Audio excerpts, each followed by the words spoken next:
Russian and Ukrainian negotiators, meanwhile, are meeting right now in Istanbul, Turkey, for another round of in-person talks. Over the weekend, Ukrainian President Vladimir Zelensky outlined conditions that Kyiv could accept in a deal with Moscow. Zelensky said that Ukraine may be willing to accept neutral status, and it could make a statement renouncing plans to join NATO. Meanwhile, a Ukrainian parliamentarian member has told Fox News' Jonathan Hunt that Ukraine will not give up key territories Russia is demanding. Joining me right now is Fox News senior strategic analyst, General Jack Keane. General, it's good to see you. Thanks very much for being here. Do you think the U.S. and the allies are trying to convince Zelensky to do a deal? You know, from the beginning of this, the U.S., their first reaction was to send a plane to go rescue Zelensky, take him out. He said, I don't want to ride. I need arms. I need weaponry. Are the U.S. and allies doing enough in that regard? Well, a couple of weeks ago, for sure, they were putting pressure on Zelensky to make a deal. What's taken place here is diplomacy has always been a complement that Russia uses to conflict and wars.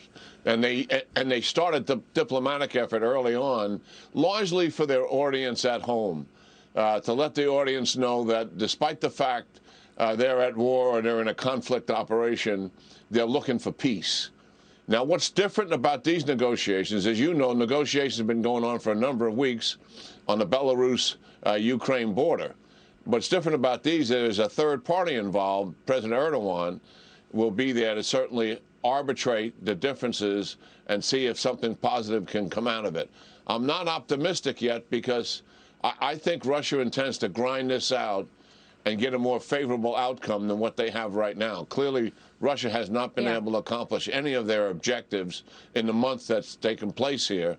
And their interest is still to make certain that Ukraine is in their orbit, and I don't believe they've given up on that interest. So let's take a healthy dose of skepticism here about the negotiations. Certainly we'd want something to come out of here that Zelensky can live with. That would be the goal. But we'll see what happens here. I'm not optimistic. But, General, you know, the weather is going to get warmer. The ground will get warmer and mushier, not ideal for Russian troops and Russian tanks, etc.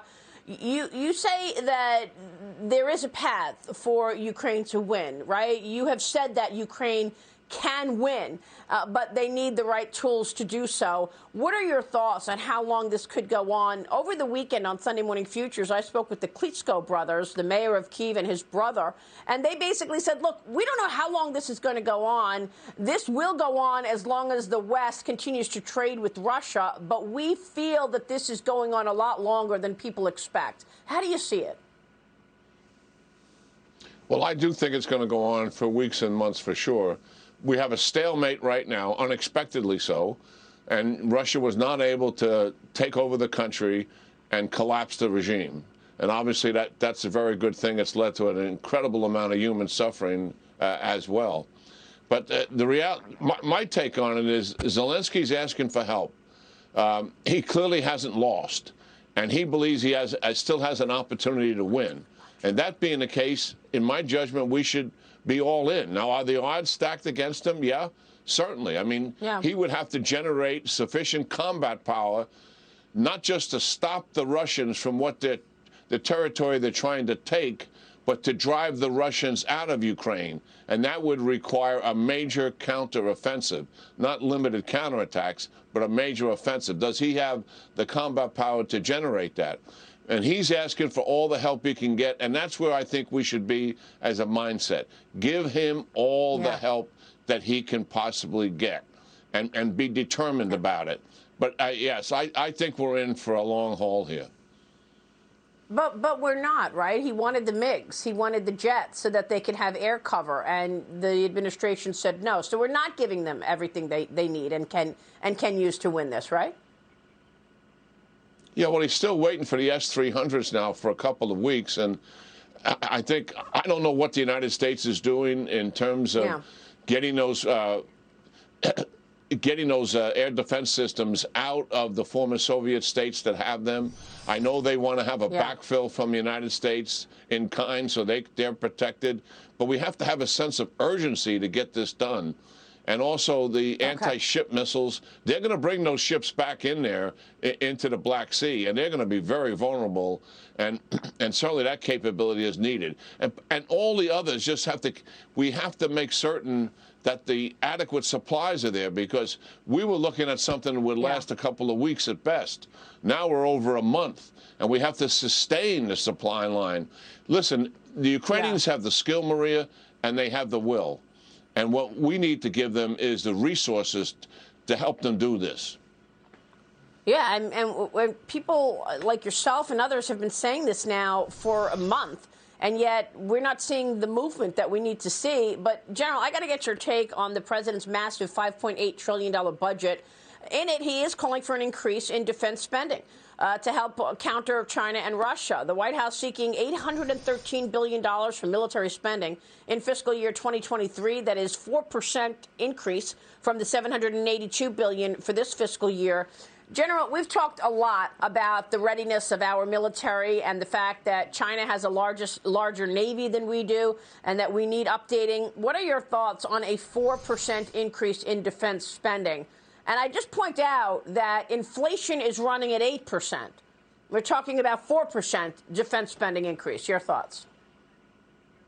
Well, even if you took the administration's optimistic projections that inflation will go down and get close to normal in 2023, that would mean it's a flatline budget and there's no increase.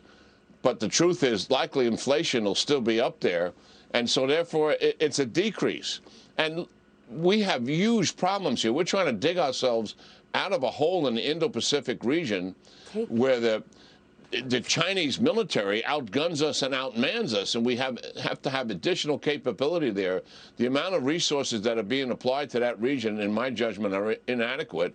And now we have an increased threat, clearly, in Europe to the degree that we did not expect. And that means more money for NATO forces, U.S. forces in NATO. And right now, I think we're at 90,000 to 100,000 troops. We're going to find ourselves with more troops in Europe than what we've had before, and they're going to need the resources to do that. And some of them should be permanently stationed there as well, because it makes it so much easier for them in terms of their readiness and preparedness. But yes, the budget has to focus on the major threats that we have, and these threats are growing, and the budget doesn't meet the needs of that threat. It's that simple, Maria. Well, that's right. And in the last budget, the money spent on defense and homeland security was actually a decline when all was said and done, because it did not keep up with inflation. Is that the same here on homeland security as well? Now we know that it's actually a decline in defense spending. You know, the headlines this morning, the largest number in terms of defense spending, it's 4%. That doesn't keep up with inflation. Is that the same situation with homeland security spending? Yeah, I mean, the fact is the two departments, the Defense Department and the Homeland Security Department, are the two departments that received nominal raises that inflation will take out. Meanwhile, all the other departments in government, largely on the domestic side of our government, are double digits, some as high as 20%. So that's where the priorities are. Defense and Homeland Security are not priorities for this government.